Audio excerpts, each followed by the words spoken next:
We are so glad that you've joined us today for our conversation about getting through grief.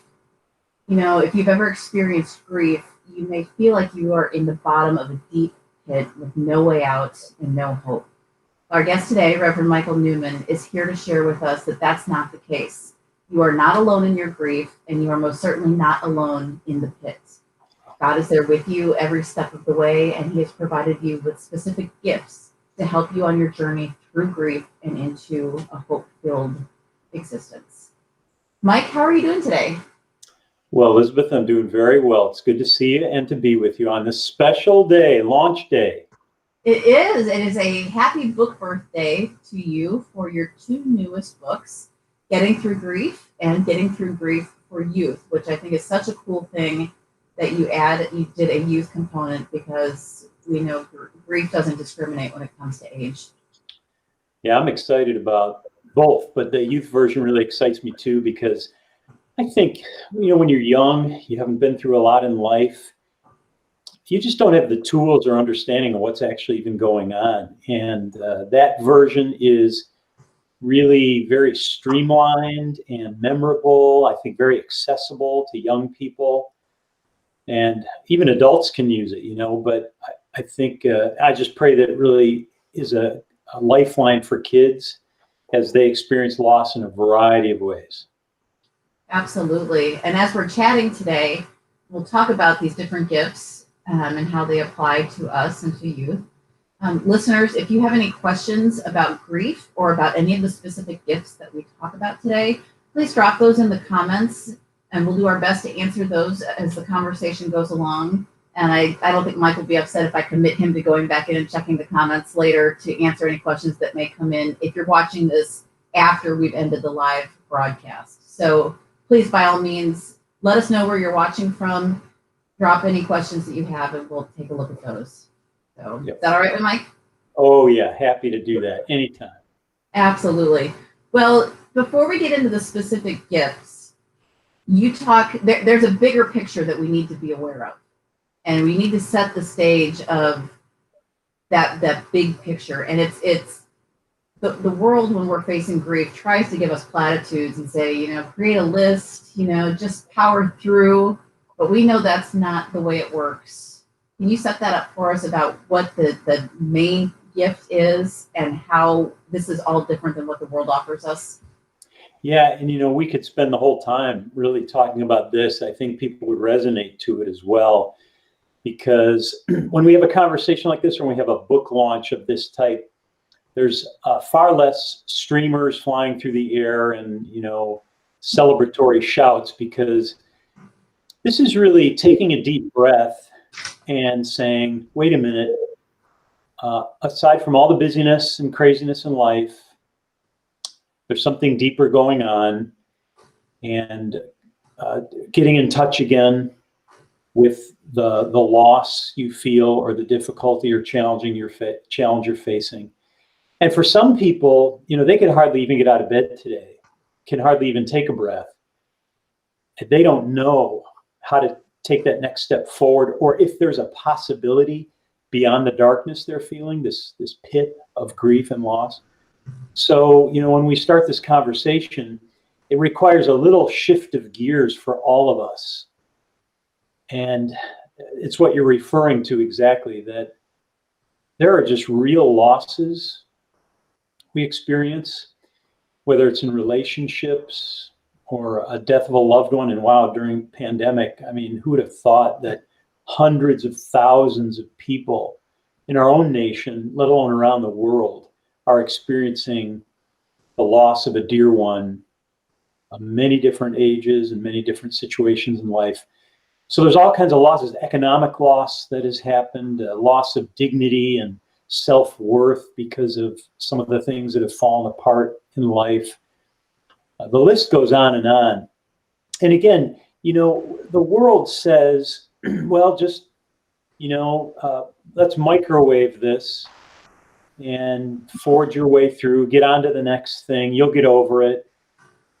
Push it inside, ignore it, escape from it, find something that'll ease the feelings, anesthetize you enough so you don't feel the pain, act out, There's so many different things the world says, but God is so good because he just tells the truth, and he validates the pain we have. We're broken, we're fallen. I mean, God just says it, right? That's who we are. And we're going to encounter grief. Jesus said, in this world, you will have trouble. Just total honesty. And it just feels good to have God level with us and say, there's problems here. And guess what? You're going to really hurt very, very deeply. And it's all over the scriptures, just going through the hurt. But God doesn't say that's all you've got. He really is so gracious because he says there's a way through this. You don't have to deny it. You don't have to rely on your own strength. It's not all up to you. You don't carry the whole burden. But there's a way through this, and God charts the course, and he gives gifts that open up a pathway to actually moving through grief and making it, not only surviving, but thriving and having hope. So I just think our world needs this, and people who are hurt need a lifeline. They need a lifeline that this is not going to be the end or do them in, or the grief isn't going to be the last word. And it only takes a little bit of hope on our part can go such a long way. And the verse that you just started mentioning, there will be trouble in this world, but he goes on and he says, take heart. I've overcome the world. And it's, a powerful comfort to know that we have Jesus there, as our eternal hope, which is incredible when you think about it. So if we can cling just a little bit to that, we can do this. Oh, yeah. Can you imagine? I mean, here, Jesus really, he's called in the Bible the man of sorrows. I mean, he gets this. He's been through it all. He's walked in all of our shoes with pain and rejection and even death. He totally gets it. And he rose up from the grave. We have this resurrected Savior who bears our scars, saying, now come along, I'll lead you on the way. I mean, what better news can there be than someone who totally gets it and who has actually forged a way through, and then graciously takes us by the hand and says, I'll lead you there. It's beautiful. It is absolutely beautiful. So before we go on to the first gift, we have a question from Jamie who asks, what age is the youth version geared for, kids or teens? Yeah, and this is a great question. I think it depends on the young person. So I have a granddaughter who is 9. I think she would get it. But I'm thinking kind of middle school up. And maybe you could give some input too, Elizabeth. You've seen it. So I think ideally, you're gonna walk with a young person too. But yeah, middle school up is probably good. I think you're absolutely right on that. I think it's something that's great for a parent or a teacher or a friend at church to walk through the youth with. And I like how there's sections in there where they can kind of journal and do some writing as they wrestle with the topics in each section. So it's really a very practical way for our youth to work through their grief as they go through the book.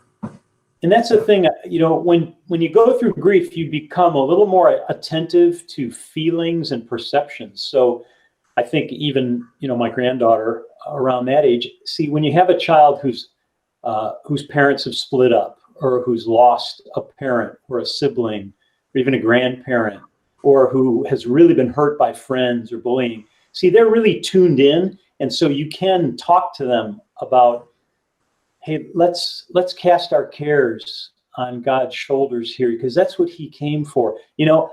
It's a great teaching moment. I think they'll really easily grasp the gifts that God gives. I think you're absolutely right on that. And the first gift that you address is the gift of conversation. Yeah, isn't it nice that God breaks the silence of grief? Because people don't know what to say. You don't even know what to say. You don't know how to even make heads or tails of it or figure it out. It's just so shocking. You just need someone wise who can break the silence and weigh in or give you a little guidance. And that's really why this first gift is so important, because a conversation is two-way, and the way it starts is God speaks up. he speaks up through his word. And it's just so great. He meets our shock and pain and just being debilitated and depressed. He meets it with his word. And his word is so good and encouraging. Come to me, all you who are weary and burdened, I'll give you rest. God just gives us exactly what we need. And it isn't in a trite way. He doesn't say, I hope you feel better, or, God bless you.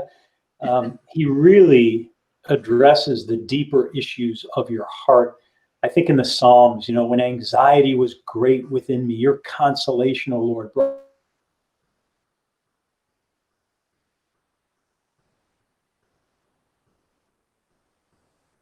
And ultimately, he drew so close, in Jesus, the incarnate Son of God, to actually walk in our shoes and in our steps, and to cry tears of loss and shouts of suffering.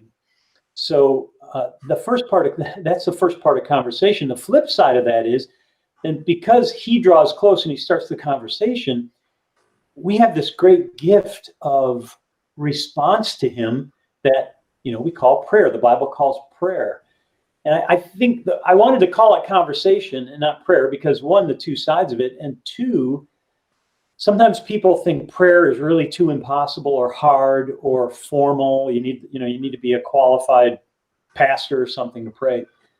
But really, it's Paul says the Holy Spirit intercedes for us with groans too deep for words. So sometimes our prayers are just groans, outcries. How long, O Lord, as the psalmist says. So the great thing about it is we can truly call out to God, ask for help, and listen to him through his word. And this conversation goes back and forth. And what better thing can there be when you feel so alone and so broken than to have someone who's speaking into your life and someone who hears you, truly listens to you, and just absorbs your anger, your anguish, your grief, all of that. And God does that so beautifully. Well, I love the picture of, the Spirit intercedes with groans. And I've also always loved the verse from Psalms. I think it's 51. I could be wrong, and I can look it up later. You can correct me. But where the psalmist is saying, have you not collected my tears in your bottle? I mean, he's so aware of our grief and our hurt and our tears, and has given us this beautiful gift where we are able to enter into conversation with him, even if we don't. The Spirit's interceding for us. It might just be help, Lord, help me. But to know that we're not alone and that we've been invited into this dialogue is so beautiful. Yeah, that's what happened with Jesus too. When the angels came and ministered to him in the wilderness, or even in the garden when he was lifting up his prayers, not my will but yours be done. But he didn't want to go through the anguish, but the angels tended to him. So yeah, sometimes we're not going to get answers or explanations all the time. Maybe not much of the time.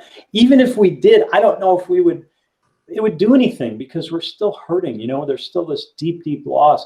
But exactly, God embraces us and holds our tears and wipes our tears away and hears our prayers. In Revelation, the troubled church in this turbulent world lifts its prayers up like incense, and there's silence in heaven because God listens and he takes our words and expressions into account because he loves us. So yeah, it's a great gift. It absolutely is. When we're that valuable to him, that he will do that for us and carry that for us. Now, it's very easy when grief strikes to get angry, and angry at the world, angry at God, angry at COVID, at the pandemic. But our next gift is forgiveness. How does forgiveness come into play, and how does that help soothe the anger that we can often feel? Yeah, this gift is so freeing, because you're right. The Bible says anger isn't a sin. In your anger, Psalm 4 says, do not sin, but, go on your beds and offer sacrifices. Lift up your prayers to God. So it's emotions are created by God. It's okay to feel those and to experience that and to be angry.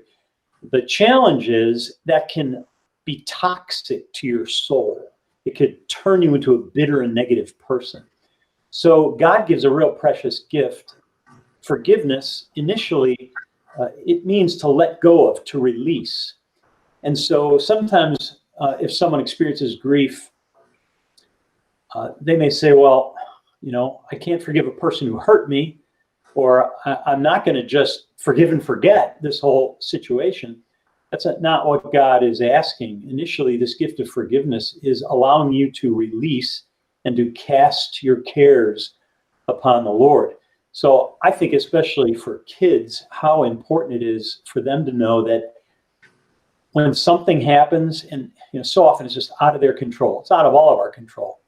You don't have to carry the burden. You don't have to figure it out. You can say, Lord, this is too heavy for me. I can't even make heads or tails of this wound. So instead of me trying to sort it out or plan my little speech to somebody or learn how to live with it, I just need to offload it to you so you can carry it for me. And so you can sort through it on my behalf. So here you go. And that's sometimes every moment to moment you're doing that. Take this again, Lord, because I just can't do it. Daily you do that. That's the initial part of forgiveness, of releasing and letting go. And that means you can put your anger on God's shoulders and say, you be angry for me for a while. You carry this because I just need to rest and take a breath. And it's such a beautiful gift to offload our brokenness and burdens onto the shoulders of our Savior. And then, of course, that cascades, doesn't it? Then we can release other things like resentments and grudges and hurts, because we say we can forgive people because we say God's taking care of that. So it's an essential gift, especially when people, and this book is really written for people who have been dwelling in their grief. They've been going through the process, the mourning and the sadness. And I wrote Hope When Your Heart Breaks kind of for that reason. But then when they say, I think it's time to travel through this, I think it's time for the next step. See, that's where the gift of forgiveness helps so much. You're not just forgetting about it or repressing it. You're saying, Lord, carry this for me and carry me along the way. So in the comments, Nanette has just said that it's been 6 years since she lost her son, which is a heartbreaking thing, that she survives and continues to walk forward because of God, His love, His grace, His peace. And our next gift is that of love. So Nanette, thank you for sharing. We appreciate your willingness to share that with us, and how His love has helped you. Mike, tell us a little bit about how the gift of love can help us. Yeah, I know Nanette. She's a wonderful person. I'm so glad you're listening, Nanette. And you have been through it. You speak from experience. And I think I would just echo what she says, So how in the world could I get through life? I share a little bit of this in the book, but seeing the violent death of my grandfather or my cousin, how could I be standing here today, somewhat healthy and whole, when my home life was just difficult and turbulent and violent and so challenging as a child and growing up in that. How does that work? There's only one way. It's because God doesn't let go of you. He didn't let go of me. He didn't let go of Nanette through the worst of the valleys. He's just hanging on because of His unconditional, eternal love. He treasures us as His children. And that is so important to know. You may not feel it, but it's the only thing that is really allowing you to take the next breath or the next step. It's important for every child, every adult to know that when everything is fallen apart, when they feel like they've lost everything, God's love for them is embracing them even more and holding on to them and letting them know we're going to get through this. So important. So we have a couple of comments that I'd like you to address specifically before we move on to the next gift. And this is from Christy Hall. And this breaks my heart. Christy says that she lost both of her parents in the last 3 months and that it's been difficult to return to church, especially with the memories of being at church with her parents. And this comes on the heels of losing her younger brother back in October. What is your message to Christy here? I'm I'm sorry, I have just confused two comments. The first one is Christy, the second one is Katie. I got confused by the case. So I'm sorry, Christy and Katie, for bringing those together, but they're both. What is your encouragement for Christy and Katie? Because they've both gone through some really tough times. Yeah, and the wound is so fresh, isn't it? And I totally relate to what you're saying, Christy, because I've walked with many people who say, if I go to church, I'm just going to cry and feel so sad. I just can't do it right now. And that's where the great thing about it is God gives you time and grace. He loves you. And hope is the next gift. I mean, he lets you know that you can just take it one step at a time, and he is there for you. And this present grief will not determine your complete future reality. You just breathe and process and mourn and cry and be safe. And the Lord is going to walk you through gently, step by step. Don't worry about going back to church right away. Just allow yourself time to let God build you up through his word and through people in your life. And the great thing about it is you could say, I can't imagine my future or doing anything normally that I did with the grief I have over loved ones who are lost. And you don't even have to. You don't have to imagine it or plan. God's got the future in his hands. And he says, here I am with you. It's enough. It is enough. And that's the word enough is when Paul talks about his thorn in the flesh and God says, my grace is sufficient for you. You know, my power is made perfect in your weakness. That's it. You've got enough right now. And you just take step by step and let God open the door for any next step that's going to happen. And I think that's what Katie is experiencing, where she said after losing her brother in October, she said walking with the Lord and laying down her hurt, it's been the only thing that's been able to really start to heal. So I think she's experiencing these gifts that you're talking about as she's walking through this. Yeah, and the great thing about it is the world, wants to rush you through everything. And even sometimes friends. I mean, it's hard for friends to understand prolonged sadness or grief, but that's just the nature of grief. It takes a long time, and it's always with you. I mean, you're never going to forget your brother. You're never going to say, that's out of my life now. No, what'll happen is slowly your gaze will turn. So maybe you won't quite be seeing or dwelling on that loss as much, but it's going to shape you as a human being, as someone who's compassionate. I talk about this in the book, how God will even use these hurtful things in an amazing way to shape you to be more compassionate to others. But, right now, you just walk steadily with him and experience exactly what you're experiencing. It's miraculous healing from God who cares about you, giving you what no one else can give. Only he gives through his living and beautiful word and his gifts of life. Absolutely. And Cindy just echoed what you said about God will use our grief and will use our experiences to help others. And she's experiencing that. Our fourth gift is a certain hope. Tell us about hope and how this helps us. Yeah. Hope tells you, and this is hope from God, right? Mm-hmm. Hope tells you that there's something beautiful around the corner. And it's a promise to be assured of. So no matter how dark your present looks, even if you can't see the sun on the horizon, God promises you there's something really good around the corner for you, ultimately earned by Jesus on the cross, right? If every day of this life is filled with grief and tears and darkness, we have the blessing and the great assurance that we will see the bright light of the Son of God in heaven, and our tears will be wiped away. Fortunately, God is really gracious to us. And even though griefs continue to come, he also continues to pour indications of his faithfulness into our lives. So it's so important to know the long view. And for a person grieving, when you can barely see the hand in front of your face, God comes in and helps navigate and say, guess what? I have a future for you. Jeremiah 29:11, right? I know the plans I have for you, says the Lord. God says, I've got your future. So it's okay to be in your present and not worry about that. Around the corner, there's some good blessings are coming.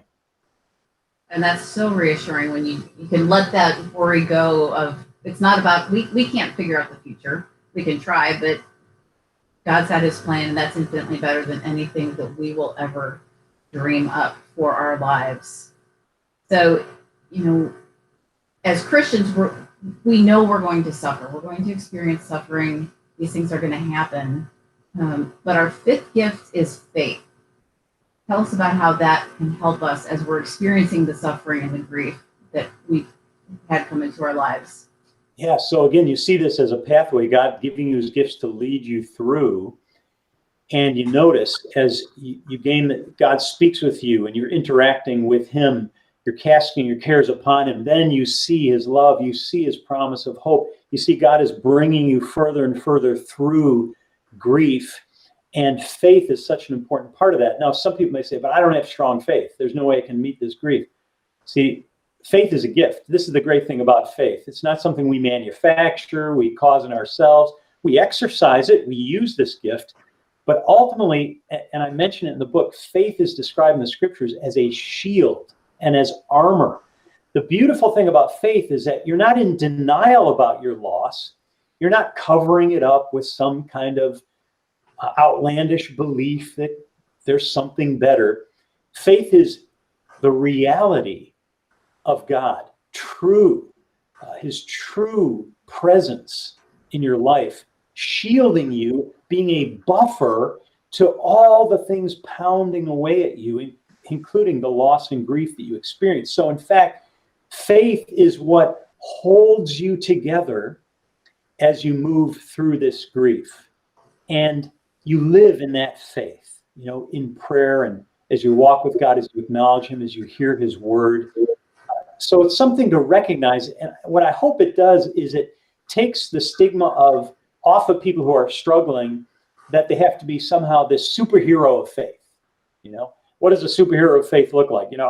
I can take care and understand everything. No. That's not what it is. What you're saying is God is actually shielding me and protecting me through the worst, through even worse than I can imagine. Wow. Look how faithful he is. Look at the helper I have. He's my refuge and strength in time of trouble. And that's the beauty of faith. It's that shield, to have that strong shield of faith that God has provided.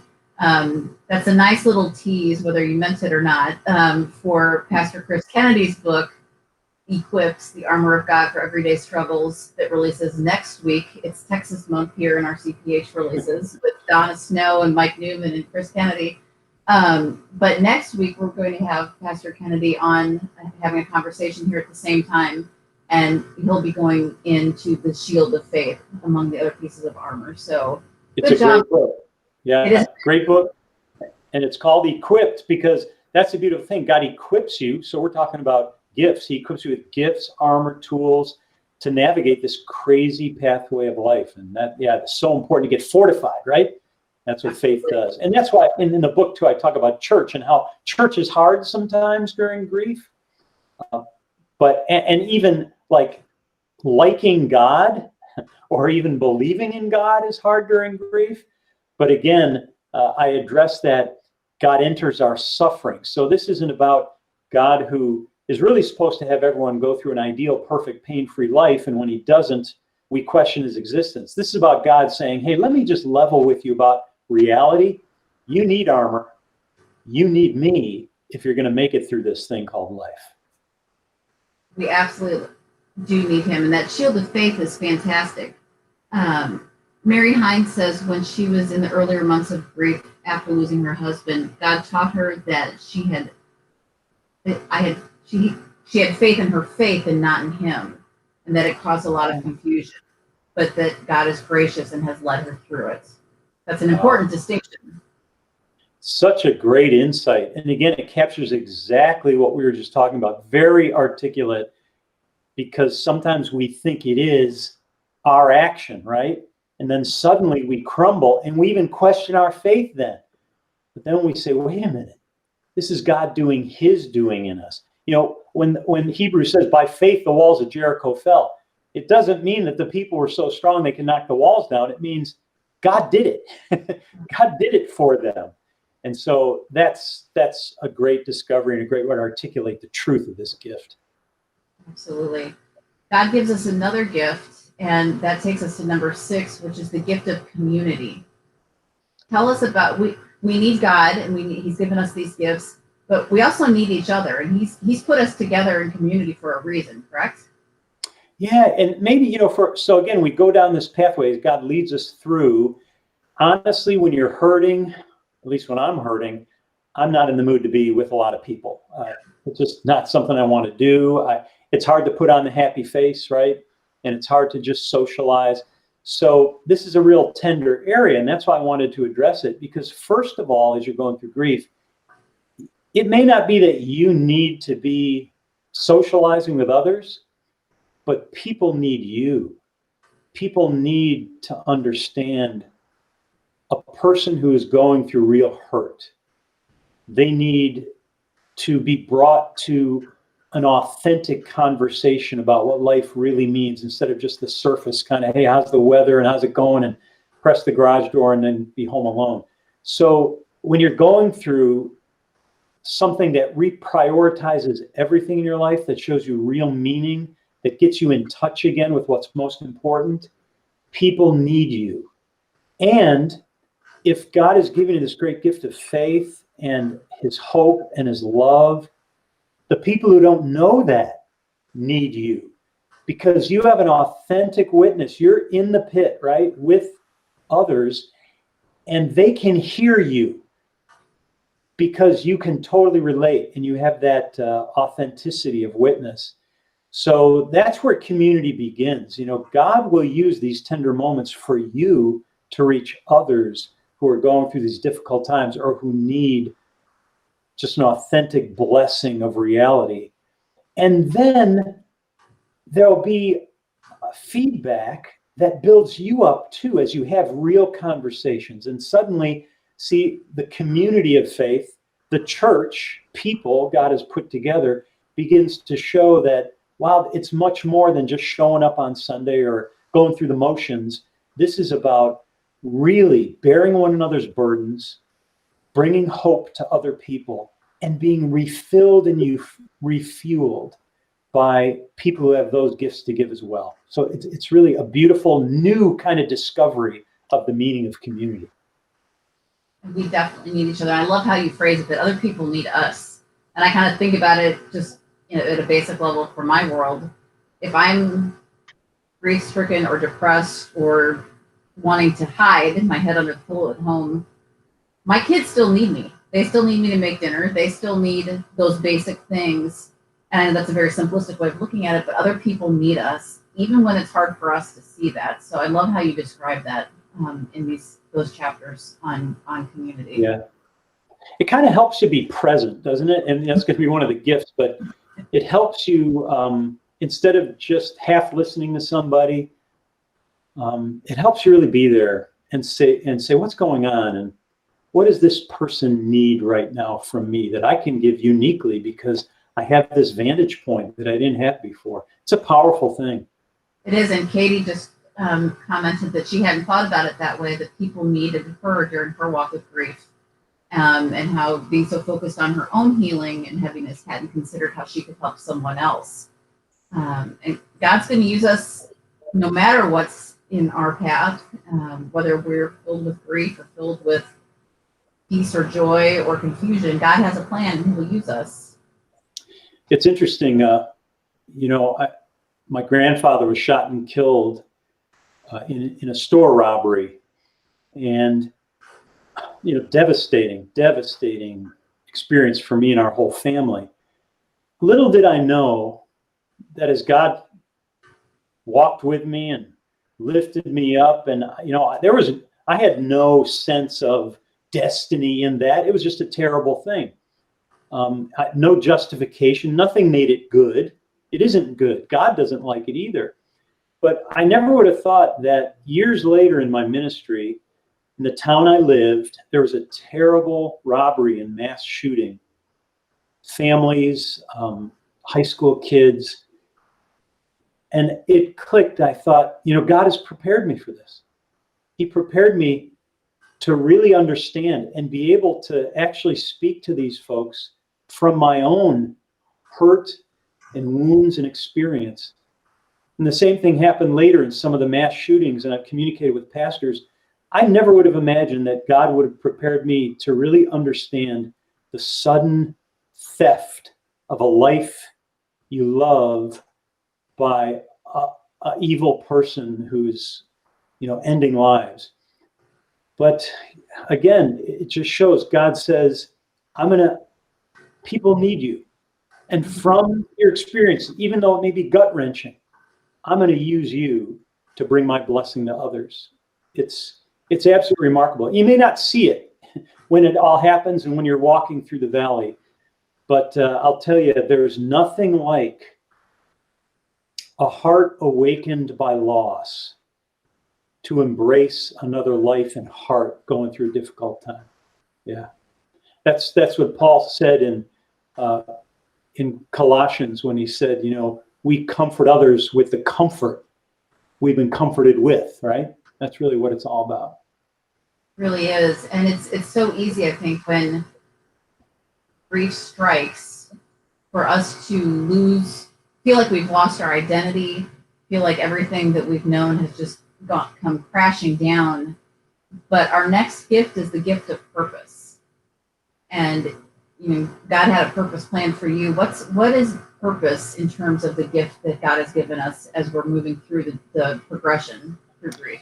Yeah, and this is part of the great journey that God takes us on. So as he engages you, as he pours his gifts in your life, shows you there's a future, as he fortifies you and connects you with people, every person on their journey through grief is going to discover that there is this amazing purpose.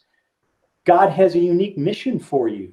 He's chosen you as his disciple, as his light to shine brightly in the world. And that's really part of the adventure, a good adventure.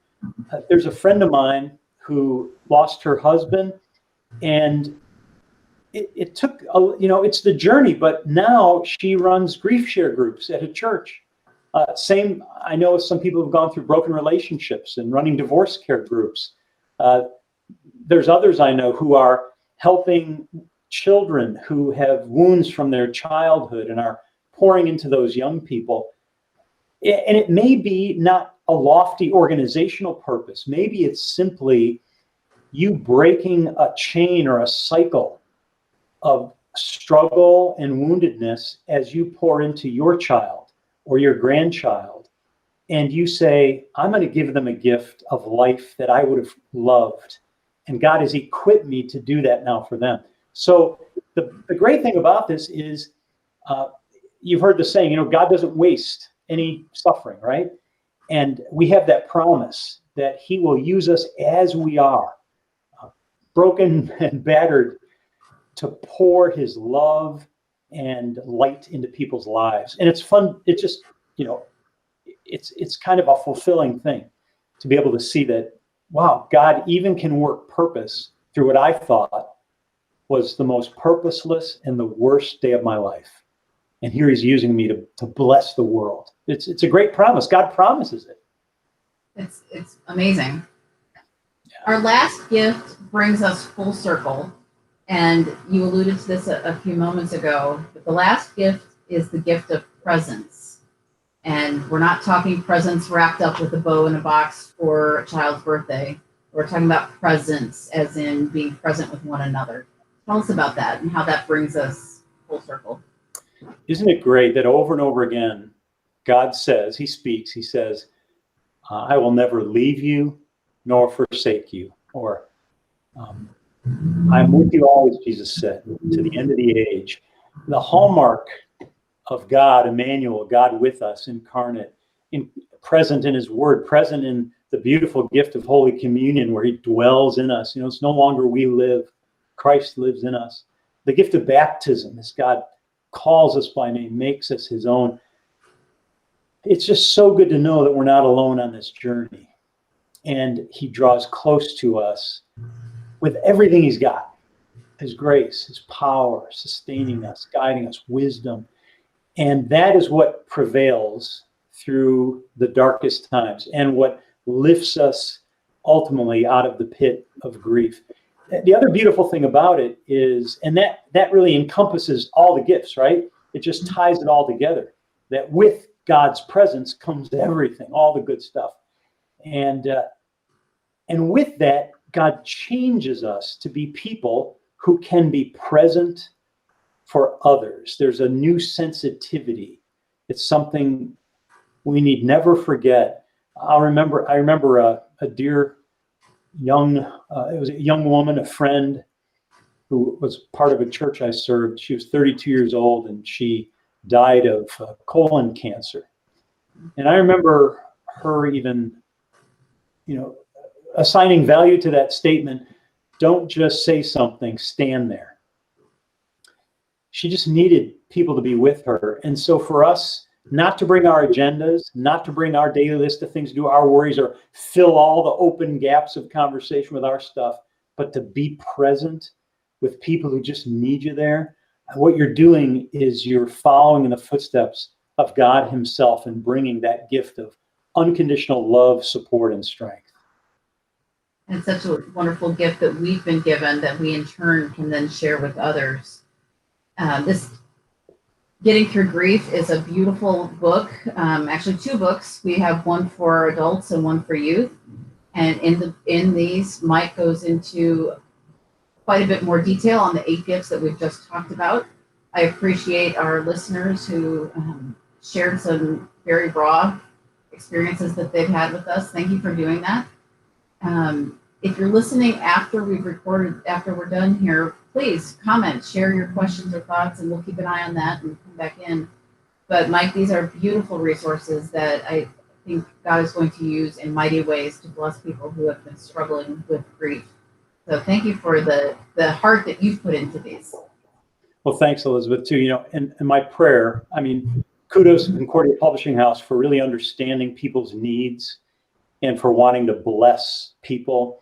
And my prayer for these is not only will they be lifelines for people who are going through grief and just seeing God bring them through. There's places in both books, as you said, to journal, to write notes, there's scripture readings.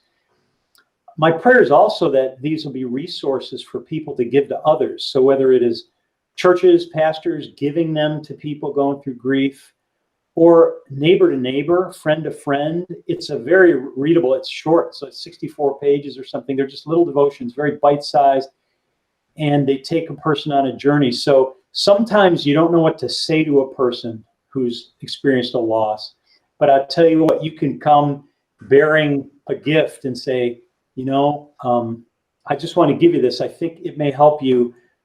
Put it by your bedside. Take a look at it at night. Let it just carry you through. And you've produced this, so it's really reasonably priced. And I think people can keep a bunch of these with them and have them ready to give to others. Because, wow, we've talked about it. Here we are during this crazy time. We're meeting more and more people who need God's hand and grace to lead them through the darkness of grief. You just described something I literally just did on Sunday. My next door neighbor lost his wife unexpectedly and tragically not that long ago, around Thanksgiving. And it just breaks my heart. And my husband and I have just, praying for him and concerned about him. And when this book came in, I ran into him outside and I said, when you're ready, just this. And so it is something that is beautiful to share with friends and neighbors and people that you encounter. And it's you have a beautiful way with words and are able to speak directly into the grief of a person that I think all of our readers will find very, very comforting and helpful as you point them to Jesus every step along the way. Thank you. So, listen, viewers, friends, and if you'd like to learn more about getting through grief, both for adults and for youth, the link will be in the comments. It's at cph.org 8 gifts. So we will share it there in the comments. You can click on that and go learn a little bit more and preview an excerpt if you'd like, or order copies if you'd like. But by all means, if you know someone who would benefit from hearing this conversation or from information about the book, please share this. Share it on your social media pages, send a link to a friend, encourage them to listen, because I think the message will give them a sense of hope and a path forward, with the understanding that God is there with them through every step of their grief. Mike, thank you so much, as always. It's always a treat to have you come on for a chat, and we just appreciate everything that you've done. Thanks, Elizabeth. Always good to be with you. God bless you. All right, everyone, we'll see you next time.